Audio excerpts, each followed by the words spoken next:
দিনকাল বললো ক্ষেত্র নিরামু কামলা কুমলাও পেই নে কেরে ওটা রফিক না উনি কি করে ও বর দুপুর বেলা এ রফিক বেস্তে পিলা আয় কি কোন আসতেছি দাঁড়া। বেস্তে তোমার কাছে এলাম আমার ক্ষেত্র এলা নিরা দেও তুমিও বসে রইছো তোমারও সাইডে হবো নি আমারও ক্ষেত্র নিরা নবো নি নবেলা নিরা দেও কাকা আমি তো কামলা দিবার পেতেছি না, আপনি যখন কইছেন তখন আল্লাহ কাম তো করাই যায়। কাকা কি খাপ নিরাম? আরে বেস্তে আর কইও না আমি ওই যে 3-4 ডিসিমাল তিল গাছছি তো ওই তিল ক্ষেত্র এলা মেলা নিরা দিলে ভালো হতো। কাকা নন আগে খেতে যাই তারপরে।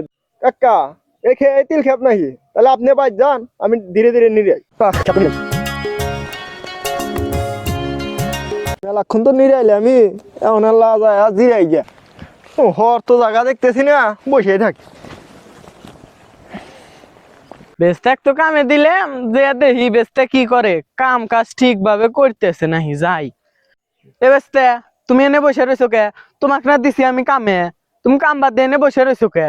আপনি কি কন? এই কেবল খেত নিরা কেবল 5 মিনিট বসে নেই, আপনি সে কইতেছেন। ধুর মিয়া তুমি তো বসই নাই, এখনো খেতে বসার চিহ্নই হয় নাই, তুমি কো গাছ নিরাইছো? তোমাকে টেহাই দিম না। কি কোন কাকা? এই খেত নিরে 5 দিন লাগবো। দেখেন তো আপনার কিরম গাছ, আর আপনি আমাকে টেহারি দেখান। ও টেহা প্রতিদিন মশে খায়।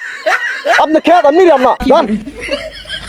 মতো বালের কামলা আমার নাকবই না, আমি অন্য জায়গা থেকে কামলা